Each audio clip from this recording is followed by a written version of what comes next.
Assalamualaikum warahmatullahi wabarakatuh. Salah satu yang seringkali menyita waktu malam kita atau menyita waktu kosong kita, sehingga waktu kosong yang seharusnya digunakan untuk menikmati waktu atau waktu malam yang seharusnya digunakan untuk memaksimalkan istirahat kita menjadi bubar begitu saja lantaran overthinking. Ya Allah, aku kok overthinking ya?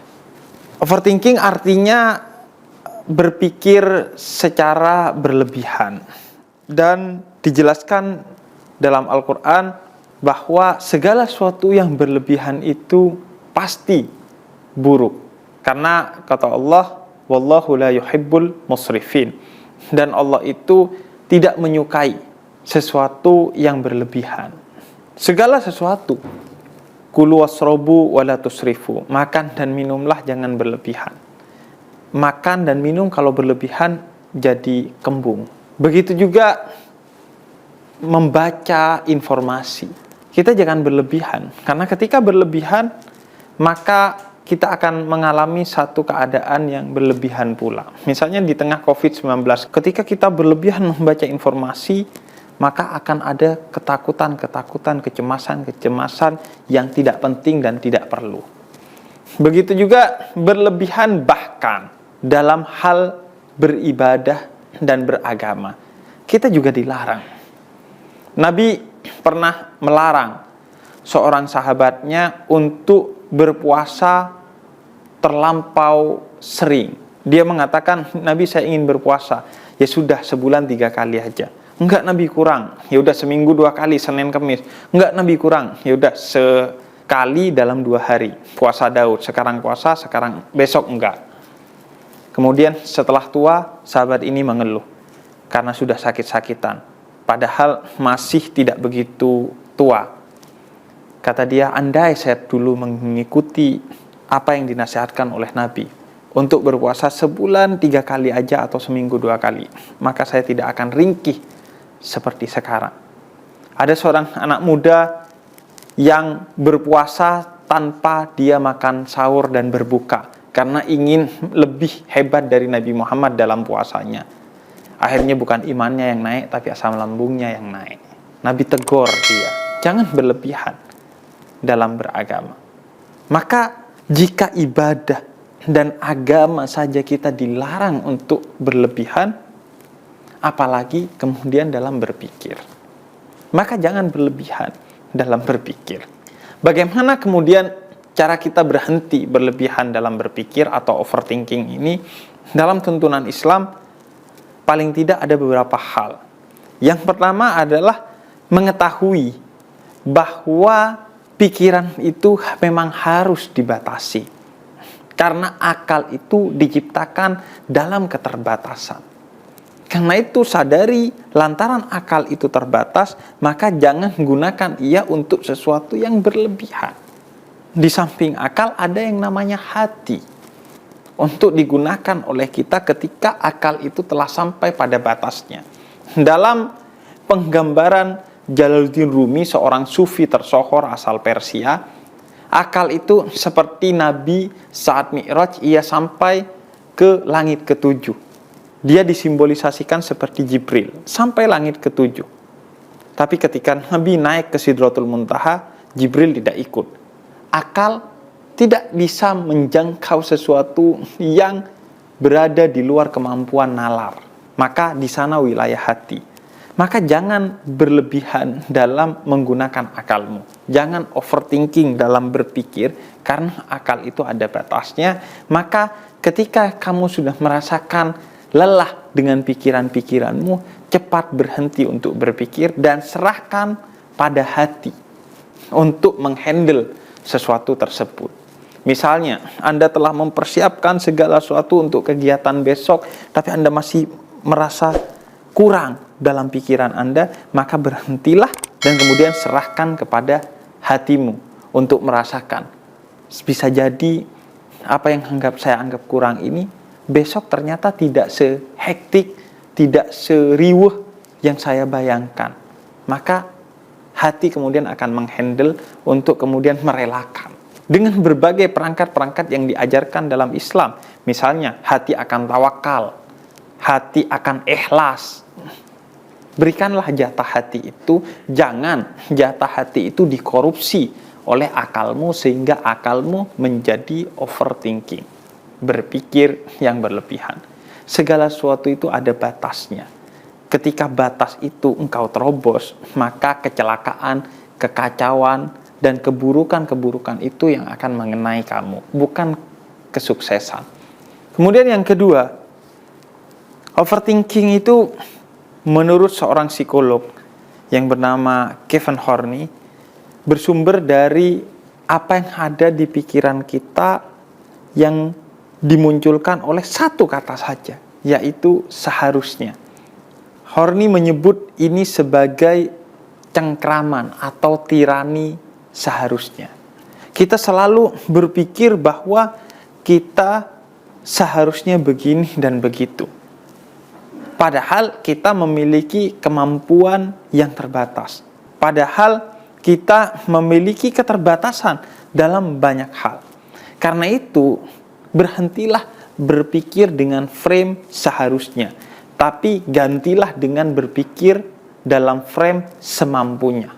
Sebagaimana Allah minta kepada kita bahkan dalam bertakwa di surah At-Taghabun ayat ke-6, fattakullah mastata'tum. Bertakwalah kamu kepada Allah semampu kamu. Tidak seharusnya, tapi semampunya. Karena itu kata Nabi dalam salah satu hadis yang diriwayatkan oleh Imam Bukhari dan Imam Muslim, ketika kamu diberikan satu hal untuk kamu pikirkan, untuk kamu kerjakan, untuk kamu rasakan, maka lakukan semua itu pada batas kemampuanmu saja. Gak usah berpikir, seharusnya itu begini, seharusnya itu begitu. Enggak, tapi semampunya. Ketika sudah kamu kerjakan, mampunya kamu segitu, ya sudah segitu. Seharusnya lebih, yaitu di luar batas kemampuan saya. Maka gak usah dipikirkan. Yang ketiga adalah dengan memaksimalkan apa yang kita lakukan. Karena kalau kita tidak memaksimalkan apa yang kita lakukan, pasti kita akan diganggu oleh pikiran-pikiran bahwa wah, andai itu begini, andai itu begitu, mungkin saya akan begini, mungkin saya akan begitu.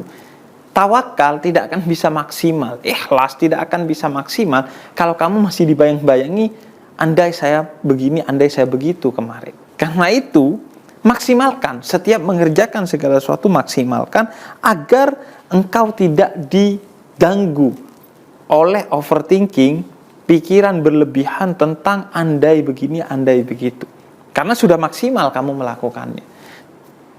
Kemudian yang keempat, sadarilah bahwa segala sesuatu ini tidak sepenuhnya ada di tanganmu, tapi ada di tangan Allah Subhanahu wa ta'ala. Maka ketika sesuatu itu sudah kamu kerjakan, serahkan itu kepada Allah.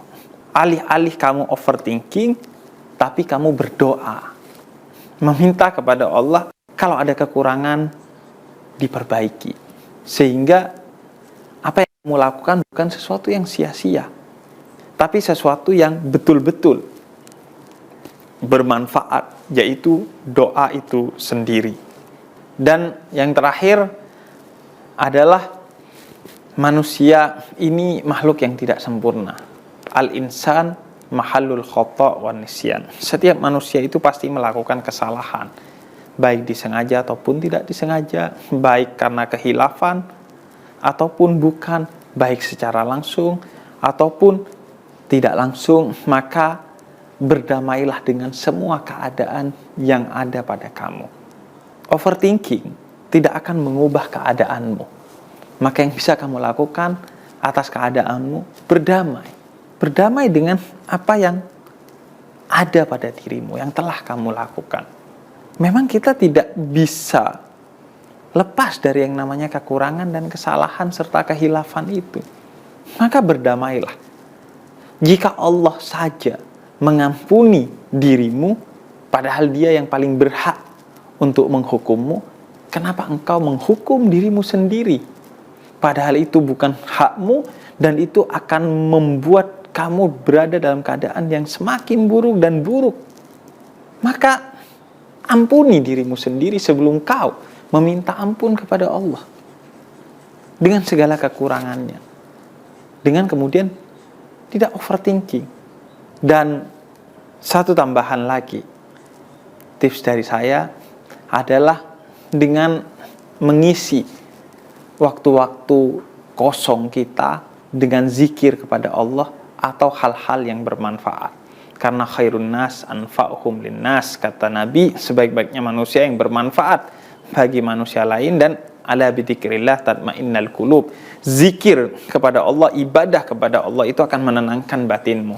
Maka ketika kamu memiliki waktu kosong, baik di tengah malam ataupun di siang hari, isilah dengan hal-hal yang positif dan bermanfaat. Minimal, maksimal isilah dengan ibadah.